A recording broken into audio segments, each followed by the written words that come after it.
بسم الله الرحمن الرحيم الحمد لله نحمده ونستعينه ونستغفره ونؤمن به ونتوكل عليه ونعوذ بالله من شرور أنفسنا ومن سيئات أعمالنا من يهده الله فلا مضل له ومن يضلله فلا هادي له ونشهد أن لا إله إلا الله وحده لا شريك له ونشهد أن سيدنا ومولانا محمدا عبده ورسوله صلى الله تعالى عليه وعلى آله وصحبه وبارك وسلم تسليما كثيرا أما بعد فأعوذ بالله من الشيطان الرجيم بسم الله الرحمن الرحيم إن الذين قالوا ربنا الله ثم استقاموا تتنزل عليهم الملائكة ألا تخافوا ولا تحزنوا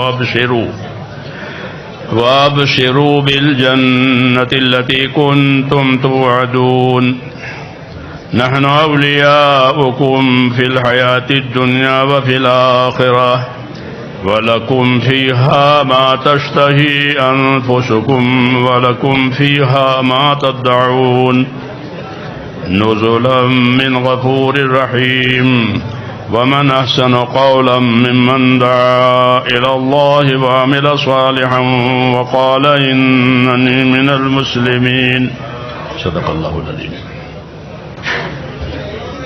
بسم الله الرحمن الرحيم نحمده ونصلي على رسوله الكريم أما بعد. My beloved brothers, the talks of deen are heard with the intention of practicing, of implementing whatever we will listen to. This is the objective why we listen to the talks of deen. There is no other purpose. For example, azan is called out primarily and distinctly for salah. There is no other purpose why azan is called out. So it is very important that from the outset we correct our intention, that whatever we are going to listen to, we ourselves are going to practice upon it, we are going to implement it in our lives, and we are going to make effort on others also, so that they practice upon the talks of deen. Deen is a representation of responsibility. The Arabic word deen itself, if we have to look at its literal translation, it means recompense or return or reward. But deen is responsibility. And what is the taqaza, requirement of deen, what is the demand of deen? Bring about amal and yaqeen, practice and conviction. Because success we will only acquire through deen. Nothing else will give you success. Real success, the success of the hereafter, that which Quran tells us, فَمَنْ زُحْزِهَ عَنِ النَّارِ وَأُدْخِلَ الْجَنَّةَ فَقَدْ فَازَ. He who is saved from hellfire and enters into Jannah, he indeed has succeeded. That is the true and the real success. And that success we can only acquire through deen. Deen, the relationship of deen is with our hearts, with the limbs of our bodies, with the means that Allah subhanahu wa ta'ala has given us in this world. Deen is attached to all these things. Why? Because deen gives us guidance in all these areas. How to use your heart, how to use your limbs, how to use the means which Allah subhanahu wa ta'ala has given. We have to bring deen in our lives so that all these various areas are covered or enshrouded in the light of deen. They are in front of us. Deen does not represent freedom. Do what you want, when you want, how you want. There is no link between that and deen. Deen is responsibility. Deen is keeping our lives on Allah's command. That is why in the hadith of Rasulullah sallallahu alaihi wasallam, al-kayyisu man dana nafsahu wa amila lima ba'da al-maut. Allah's Rasul sallallahu alayhi wa sallam said, the intelligent man is the one who will suppress his desires, not follow his desires. And his actions will be according to the commands of Allah subhanahu wa ta'ala, so that through that he will earn his hereafter. The people of Iman, one of the responsibilities with regards to deen, which Allah subhanahu wa ta'ala has placed upon us, is that we have to have istiqamat, which means to persevere. Every aspect of deen, we have to bring this quality of perseverance. Why? Because the right of deen can never ever be discharged if there isn't istiqamat and perseverance. This world, Allah subhanahu wa ta'ala has made it a place of changing conditions. Sometimes it is light, sometimes it is dark, sometimes there is poverty, sometimes there is wealth, sometimes health, sometimes sickness, sometimes morning, sometimes evening. Halat and conditions are changing all the time. What we have to do is we have to be motivated by what is the command of Allah, not by what the condition is. So that in every condition, with perseverance and istiqamat, the command of Allah subhanahu wa ta'ala is fulfilled. Otherwise what will happen? When conditions are good, then people become entrapped in that. Their gaze and focus goes completely towards that. And when conditions are not favorable, then despondency and losing hope comes in. So both are a test and a challenge. When conditions are good, وَإِذَا نَمْنَا عَلَى الْإِنسَانِ أَعْرَضَ وَنَأَى بِجَانِبِ, Quran tells us that when Allah subhanahu wa ta'ala blesses us with bounties and with favors, in other words, good conditions, then this can become a means of us becoming entrapped in that. And we no longer fulfill and discharge the command of Allah subhanahu wa ta'ala. This is why this advice is given. Hazrat says very deep advice. We should try and understand that احتفظ نفسك من النعمة احتفاظك من المعصية. That guard yourself from bounties. Be cautious of bounties and favors like how you are cautious about sinning and breaking Allah subhanahu wa ta'ala's command.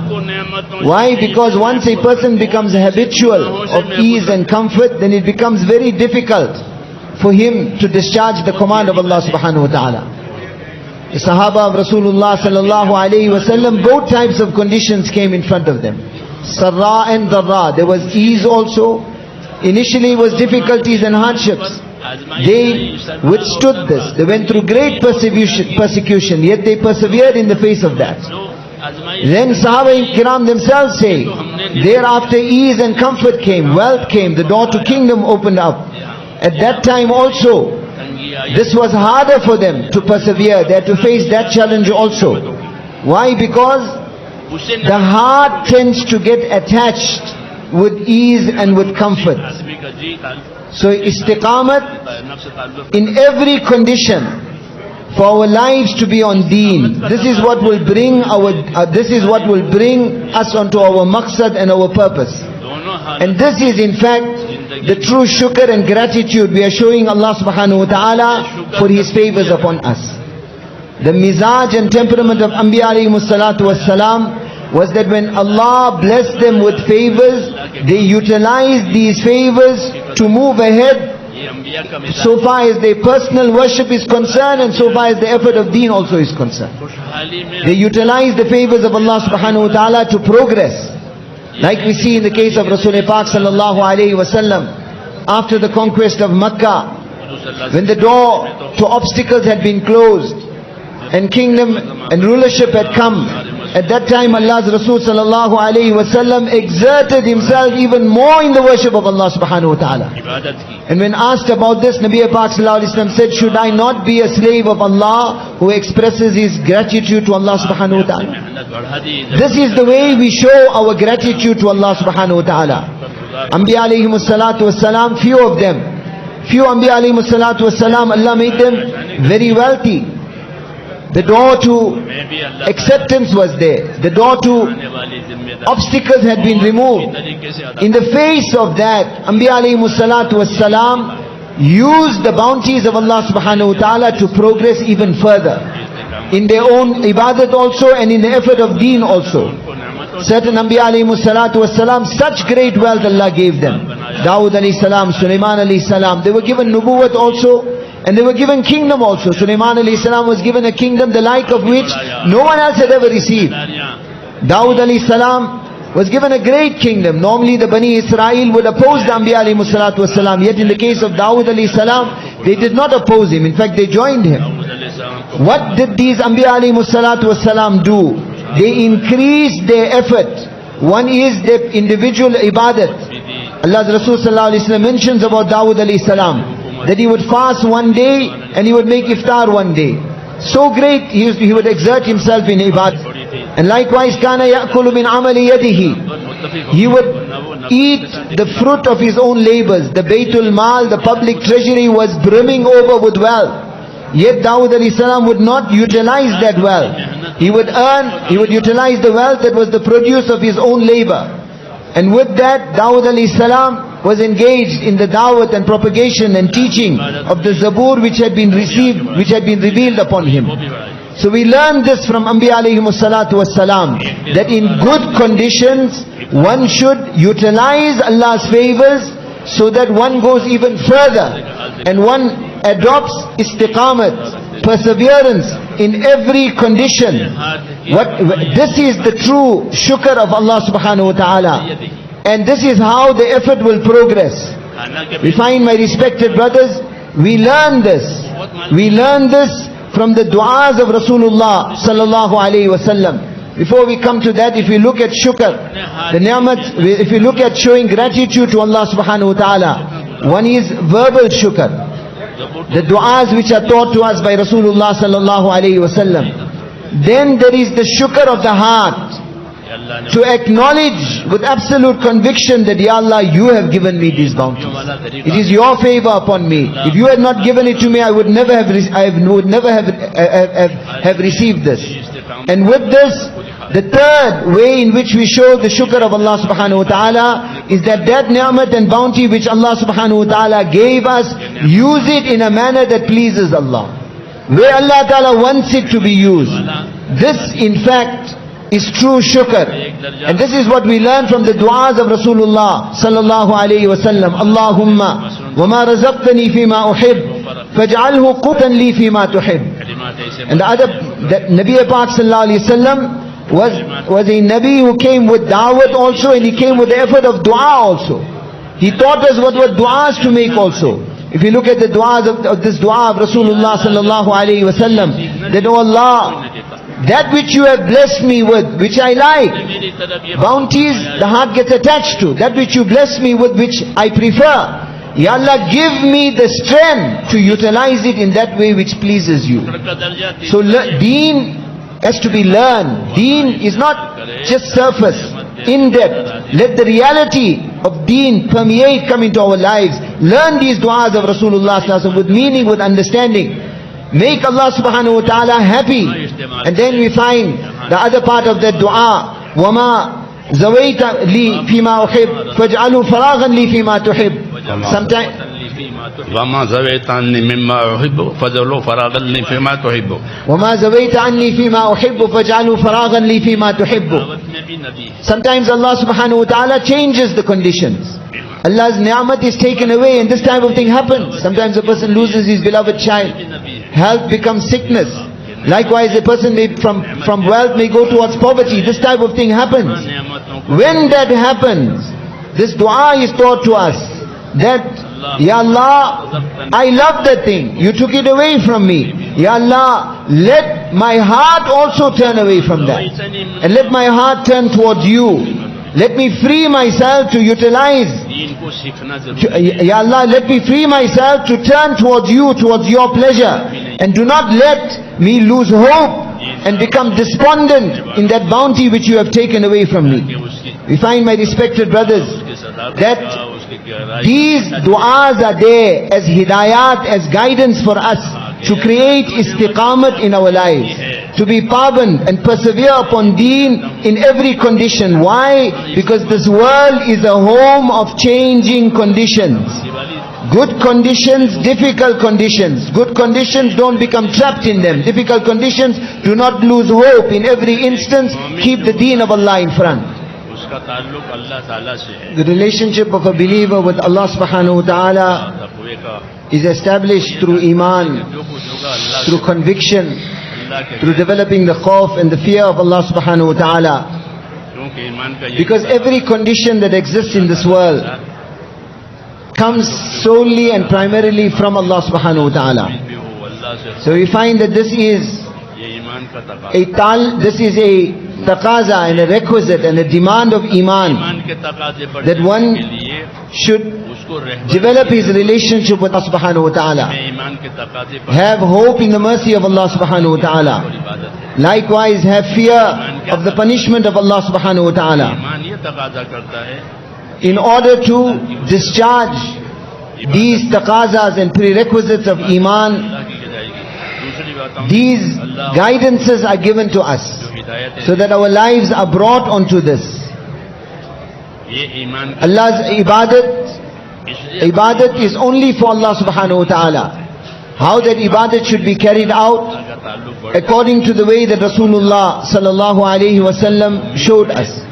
क्योंकि जब आदमी And once we will develop our iman, अल्लाह के when the iman becomes stronger, then this becomes a means of creating the capacity within us to bring our lives onto Allah's obedience. हिम्मतों से मालामाल Because life is there for obedience, to obey Allah subhanahu wa ta'ala. फायदा उठाने के And with this development of iman, Allah's ta'alluq, अल्लाह की रहमत to develop hope in the mercy of Allah subhanahu wa ta'ala, है in the promises of Allah subhanahu wa ta'ala. से Why? Because the more umeed and hope a person has, this will increase Allah his ibadat and worship of Allah subhanahu wa ta'ala. की उसके रसूल की He will become desirous of acquiring Allah's rahmat, Allah's mercy. And what is the road to Allah's mercy? Allah's ibadat, Allah's worship, obeying Allah ta'ala. This will draw the rahmat and mercy of Allah subhanahu wa ta'ala. What is the proof of this? وَأَطِيعُوا اللَّهَ وَأَطِيعُوا الرَّسُولَ لَعَلَّكُمْ تُرْحَمُونَ. मसला मुश्किल है Allah ta'ala says, obey Allah and obey Rasulullah sallallahu alayhi wa sallam, so that Allah's mercy is directed towards you. मैं जितना अपने खाली Conditions of rahmat, of mercy, can only come when when our life is on Allah's worship, when we are obeying Allah subhanahu wa ta'ala. किया है When a person lives a life of desires, मनचाही के then this is something that causes him to move away from his maqsad and his objective. भटक जाओ وَلَا تَتَّبِعِ الْهَوَىٰ فَيُضِلَّكَ عَنْ سَبِيلِ اللَّهِ. This is a principle. बुरादी में We are cautioned, don't follow your desires, this will lead you astray. दो रास्ते दुनिया में A है person will lose hope in the reward of the hereafter also. खुदा का रास्ता So we find that these two challenges are there, these two roads are in front of us, Hawa and Huda. और शैतान भी था Either follow your desires वो भी or Hidayat, the road to Hidayat. उसे उतार दिया था Adam alayhi salam came down in the beginning, with him Shaitan also came down. लोगों को लाता है Shaitan's effort was what? कहता है Give the dawat of following a life of desires. ये दुनिया के Beautify the means of this world, करता है so that a person by following desires will move away from his maqsad and his objective. Anbiya alayhimus salatu wassalam came and made this effort, इसलिए हम भी that they invited towards a life where we move away from following our desires and bring Allah's command in front of us. If you look at this khuruj fi sabilillah, leave your home, go out in the path of Allah subhanahu wa ta'ala, what does this actually mean? Does it actually literally mean leave your home out? That is the outward manifestation of this. What is the actual requirement? Or what is the hidden meaning? Move away from desires. Come on to mujahada. When a person goes away from his desires and he keeps Allah's command in front of him, this is what we call mujahada. And the more mujahada you will make, as I says, the example is like you have a lantern. The lantern needs oil. He says, unfortunately nowadays we don't even know what a lantern looks like, so we don't understand these examples. But a lantern needs oil. The more oil, the brighter it will burn. The more we will live with mujahada, the more we will move away from our desires, the more nur and light of hidayat Allah subhanahu wa ta'ala will give us. And this will make it easier and easier for us to bring our lives onto Allah subhanahu wa ta'ala's command. And this is what Allah promises, وَالَّذِينَ جَاهَدُوا فِينَا لَنَهْدِيَنَّهُمْ سُبُلَنَا. One is desires, the other is the command of Allah subhanahu wa ta'ala. This is a test. And this is a constant conflict and battle that we are facing. Anbiya alayhimus salatu wassalam came with the effort of hidayat. They came with this dawah, move away from desires. And if we will move away from desires, then the standard and the level of deen will increase. Our yaqeen in Allah will increase. Our khawf of Allah will increase. Our standard and our level of amal will increase. The more mujahada, the more sacrifice, the more moving away from desires. Allah's promise it is, وَالَّذِينَ جَاهَدُوا فِينَا لَنَهْدِيَنَّهُمْ سُبُلَنَا. Strive in our way and we will open up roads of guidance for you. Subul. What does subul actually mean? The actions which will take you towards jannat. The more we will apply ourselves, the more we will sacrifice, the more we will move away from desires on a daily basis, Allah Ta'ala will increase these amal of jannat in our lives. Then we will get the return and the recompense and the reward which Allah Subhanahu wa Ta'ala has promised by making efforts. We find the meaning of the hadith of Rasulullah Sallallahu Alaihi Wasallam that Allah Subhanahu wa Ta'ala has placed a veil of the difficult things, things that go against one's desires. Allah has placed a veil of that over paradise or jannat. Huffatil jannatu bil makarih. So in obeying Allah Subhanahu wa Ta'ala's commands, these difficulties that come in front, these temptations, these challenges, we have to withstand them and in the face of them carry out the command of Allah Subhanahu wa Ta'ala. For this also and for the taqazas of deen also, we cannot be following the dictates of our nafs and desires. Nor can we be following the dictates of the environment that is around us. We find there will always be this confrontation. On the one hand, what is the taqaza of deen? And on the other hand, the desires or temptations of the nafs and the environment that is there around us. In order to bring our lives under the command of Allah Subhanahu wa Ta'ala, khaishat and desires, this will have to be sacrificed. In sacrificing this, Allah Subhanahu wa Ta'ala will give us the ability to carry out His commands. When we talk of sacrifice, we are not talking of sacrifice of necessities. We are talking of what is above necessities, desires. Necessities, they are a necessity. They definitely are there. They will have to be fulfilled. But over and above that, desires, this will have to be sacrificed in order to bring our lives onto deen. We find that this guidance was given to us by Anbiya alayhimus salatu was salam. And likewise we find in the sayings of Sayyidina Umar radiyallahu ta'ala anhu, that make yourself habitual of good deeds. The Jamaat of Sa'd bin Abi Waqqas radiyallahu ta'ala anhu, large contingent was going out in the path of Allah Subhanahu wa Ta'ala. At that time Umar radiyallahu ta'ala anhu gave them many hidayat and guidance. Amongst them was this guidance, that make yourself habitual of the commands of Allah Subhanahu wa Ta'ala.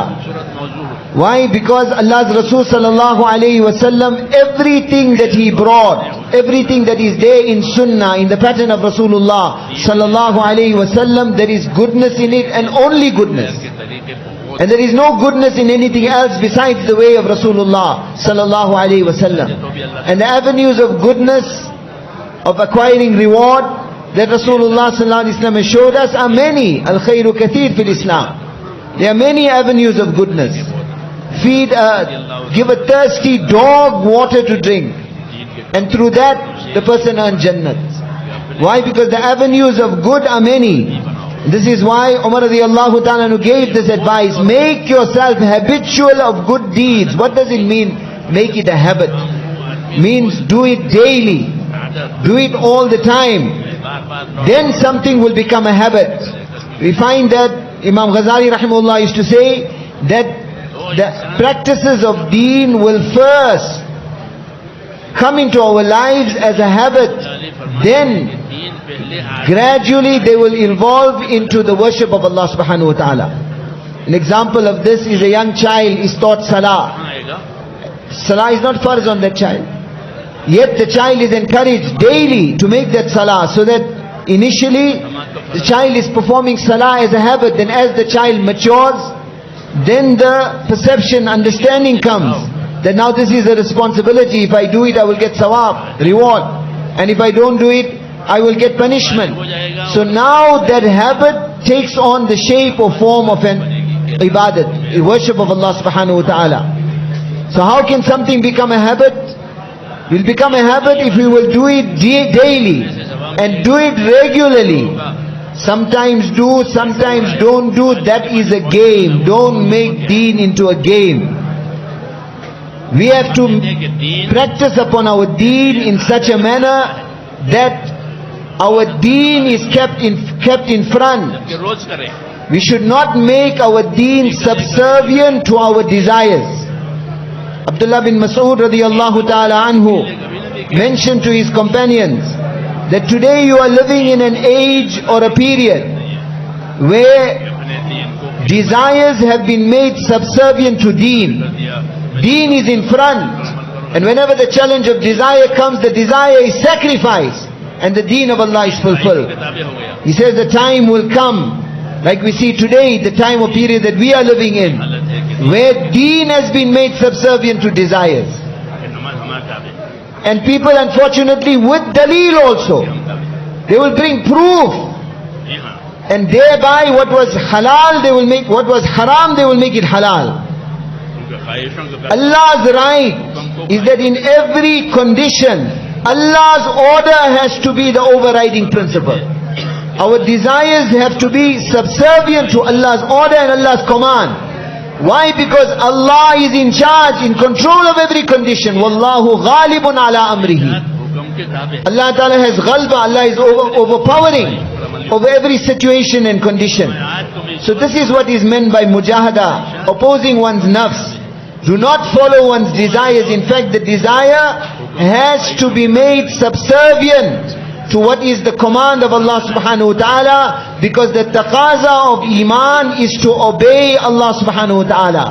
Come out of a life of desires, following one's nafs and desires, and come onto a life of deen.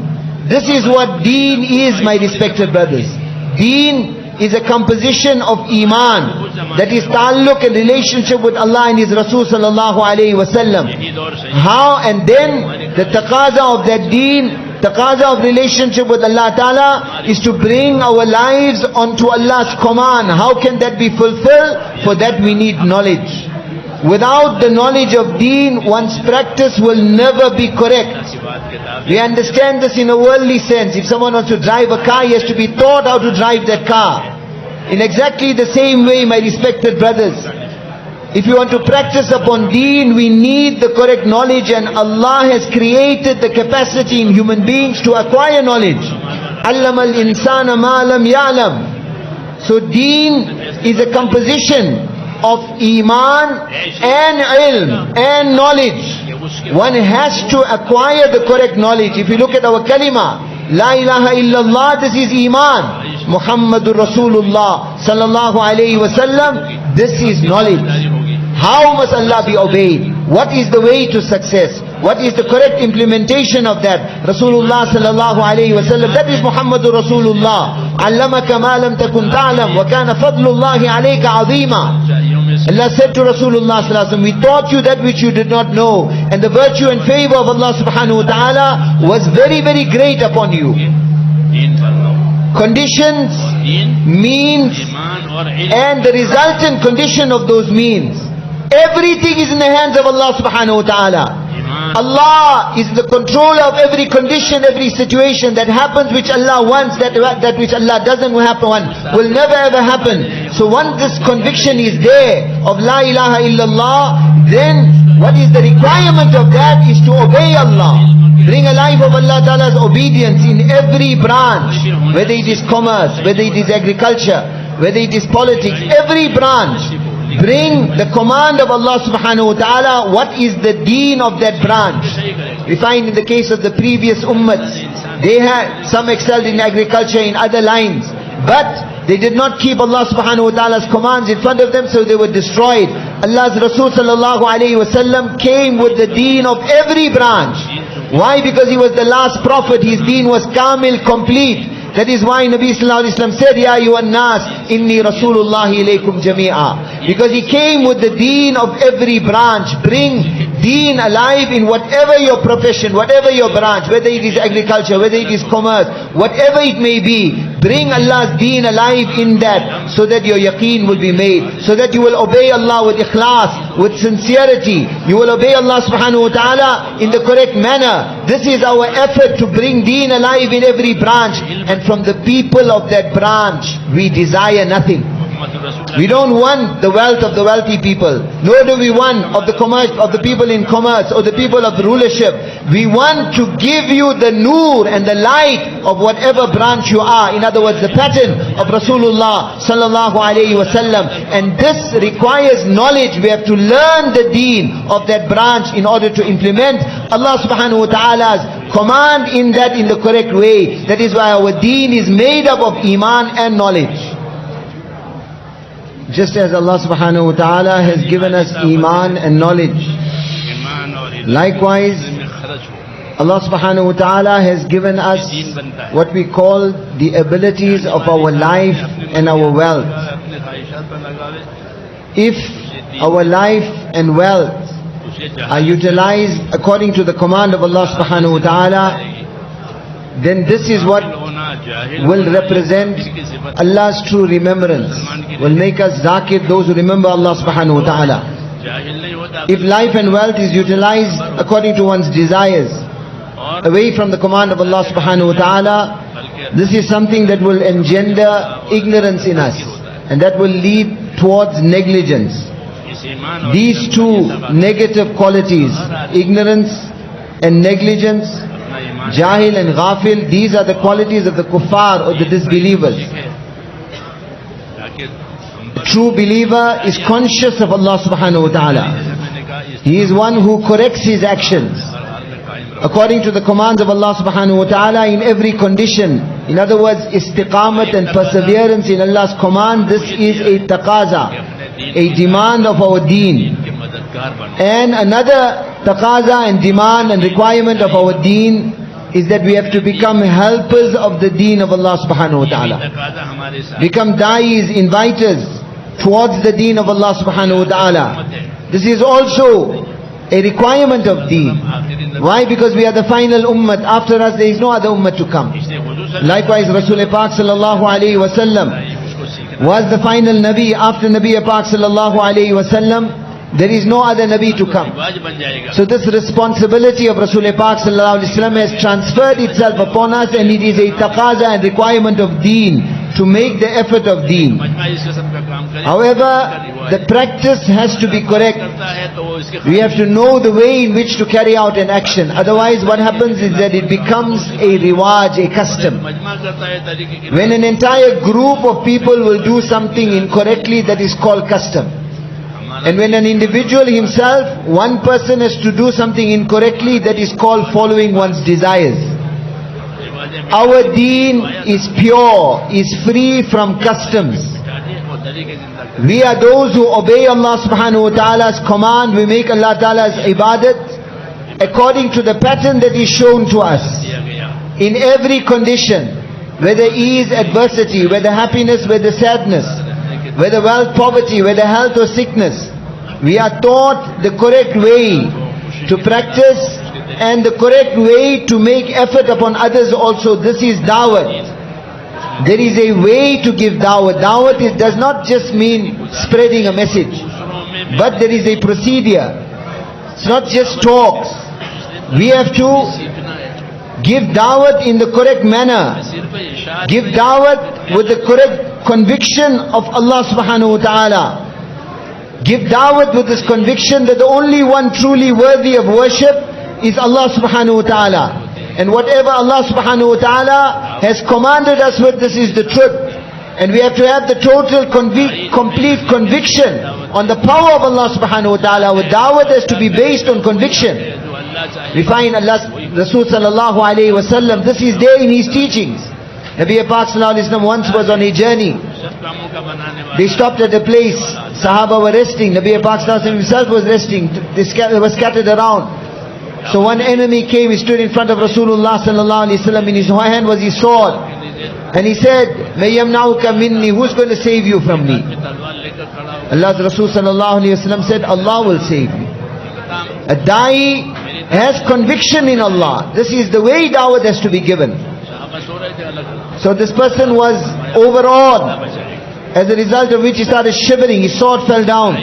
Allah's Rasul sallallahu alayhi wa sallam picked up the sword and asked him the same question, who is going to save you from me now? Obviously he didn't have Allah in front of him, so he said, Kun khaira aqidin. In other words, the meaning of that is that deal with me kindly. A da'i is one who develops within him this conviction, and if this effort is done correctly, then his iman will be made, his amal will be made. The da'wat of akhlaq also has to be given with yaqeen in every condition, good or bad, in ease and in adversity. Sometimes a da'i will face this challenge, that people will venerate him, they look up to you. They will try to shower their dunya upon you. That is the time when you have to protect yourself. You have to remain on your maqsad and objective. And you have to understand that this is a test from Allah subhanahu wa ta'ala. If people are making my istiqbal, honoring me, praising me, this is a test from Allah subhanahu wa ta'ala. And we have to understand that in every condition, my da'wat must be raised. And my da'wat only will be raised when deen is raised. If deen comes alive, then only will I be elevated, will my da'wat be elevated. Like a ship. If a ship stalls, it drowns, it sinks. So we have to constantly keep the effort of deen in front of us. In other words, give da'wat with yaqeen. Also we give da'wat with qurbani and sacrifice. My life, my wealth must be expended, must be spent in the effort of deen. This is how the effort of deen will progress. With yaqeen, with qurbani and with sacrifice. And then also we have to give da'wat, where we give da'wat with sabr. Every Nabi of Allah was commanded with this. And Allah's Rasul sallallahu alayhi wa sallam was commanded with maintaining a very high level of sabr. Fasbir kama sabara ulul azmi min ar-rusul. That as the previous Anbiya alayhi salatu wasalam make sabr, Allah's Rasul sallallahu alayhi wa sallam is commanded with sabr. What does this mean? Remain firm upon your principles, upon the effort of deen. Otherwise, if we will not have the sabr, then we will abandon our principles in the face of adversities, whether good or whether bad. We have to stay on akhlaq and character. When faced with hardship, with difficulty, with adversity, we will, if somebody transgresses against you, we will not respond with transgression. We will respond with sabr. And not just sabr, we will respond with ihsan. Deal with him better than he dealt with us. This is how we have to learn the effort of da'wat. Do da'wat with yaqeen. Do da'wat with sacrifice. Do da'wat with sabr. Do da'wat with akhlaq, with character. And we find that sometimes people will listen. When people follow, numbers are increasing, we have to understand that this is Allah's help. It is Allah's favor. He has opened the heart. And sometimes people won't follow. If people don't follow, this does not become a cause of us becoming despondent or losing hope. We find in ahadith that on the day of judgment, some Anbiya alayhi salatu wassalam will come and they will not have a single follower. Some with 8 or 9 followers. So whether people listen or don't listen, I still have to do. Why? Because it is my work. Numbers is not the objective. Nuh alayhi salam, so many years of effort, and yet only 80 followers. And from that 87, 3 his sons, 3 their wives, that's 6, and himself 7. So how few? And Allah Ta'ala says, وَمَا آمَنَ مَعَهُ إِلَّا قَلِيلٌ. Very few followed Nuh alayhi salam. But still he was successful, because fulfilling the responsibility of the work is the objective. People don't follow, do not lose hope. Sometimes there will be istiqbal, you will be welcome, people will venerate, will look up to you. Do not think it is your achievement, no. This is Allah subhanahu wa ta'ala's favor, that Allah has made their hearts soft. And Allah ta'ala has brought them closer. Why? Because Allah is the doer. We have to do the work with this yaqeen, with this conviction, with perpetuating, with istiqamat, with perseverance, and learn to do it correctly as is taught to us. We have to make the effort with good akhlaq and character. And with this, not just good akhlaq and character, but the usloob and the manner of the effort also has to be correct. In a good pattern we have to carry out the effort. How are we going to learn what is a good usloob and manner? My respected brothers, by constantly coming out in the path of Allah subhanahu wa ta'ala. Then the mashq and the practice will take place. The mashq and practice of ibadat, the mashq and practice of akhlaq, the mashq and practice of developing good character and good manner in doing the effort. We have to make this effort and this mashq and this practice by coming out again and again in the path of Allah subhanahu wa ta'ala. Practice upon our salah, our zikr of Allah subhanahu wa ta'ala, our da'wat, our amal, etc. Akhlaq and character also. This will be acquired through mashq and practice. Whether people will listen to us or not, follow or not, our akhlaq will be developed. And with good akhlaq, as we mentioned, is good usloob and manner of effort, procedure of effort. This also has to be learned, not just done blindly anyhow.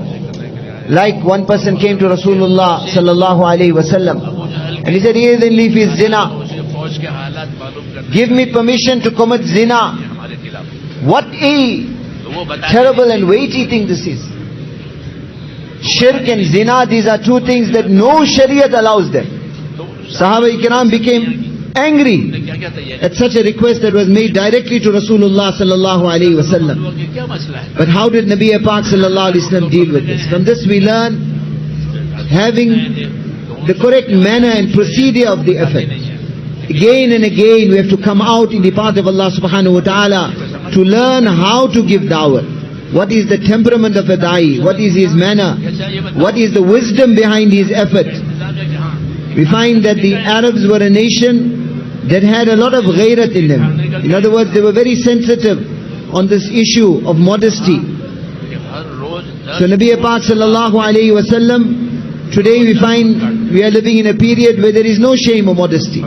This has been lifted up unfortunately. But amongst them they were very alive to this and conscious of this.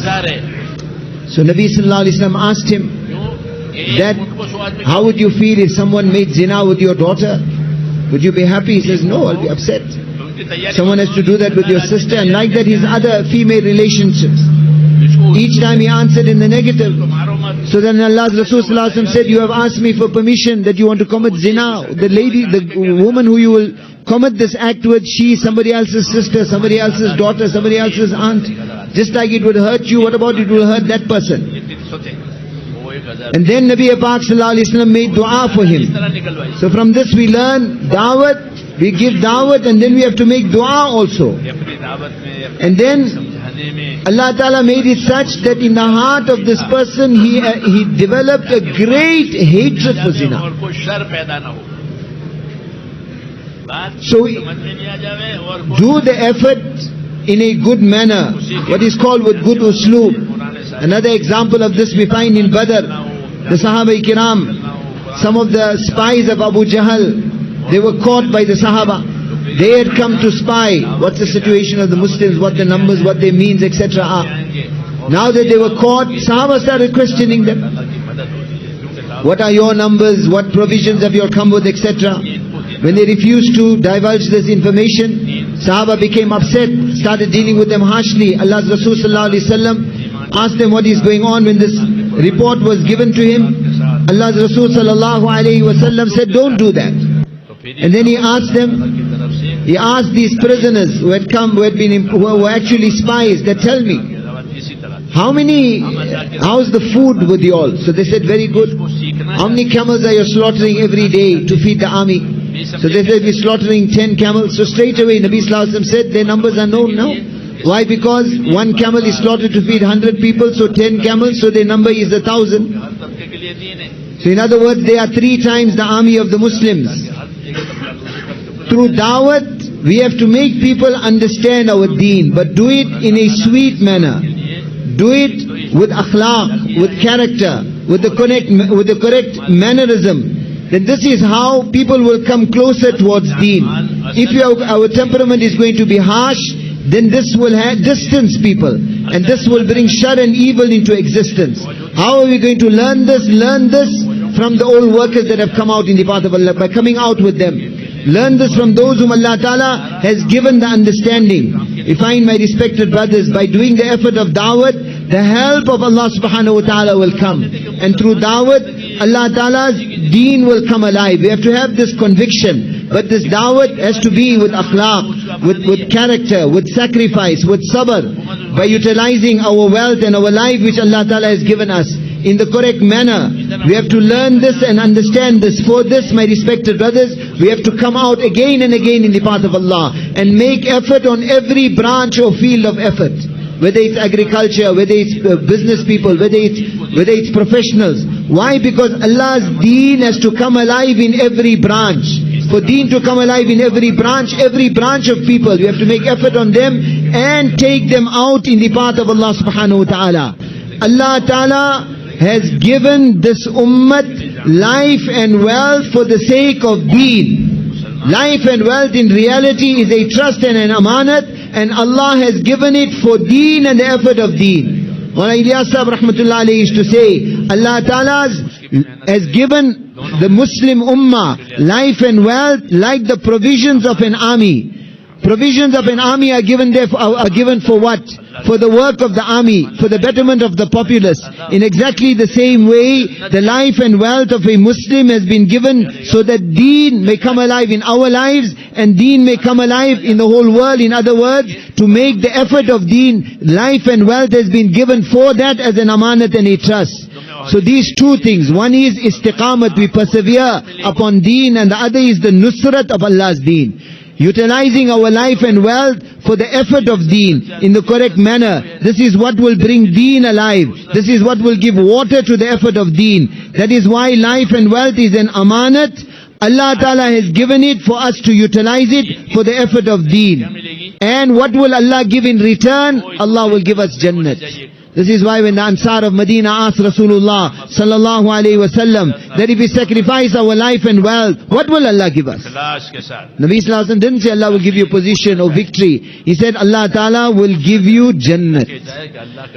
So this conviction we should have, that we are doing it for Allah's pleasure. We are doing it for our akhirat. We don't want name and fame in this world. This is what is ikhlas and sincerity, that we do the effort of deen so that deen comes alive.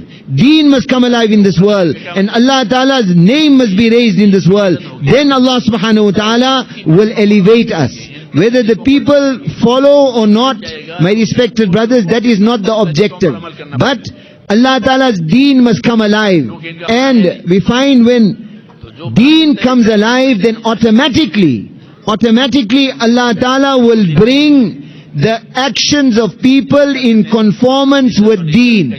This is what is actually meant by izzat and respect of deen. There is a confrontation between izzat and zillat, respect and disgrace.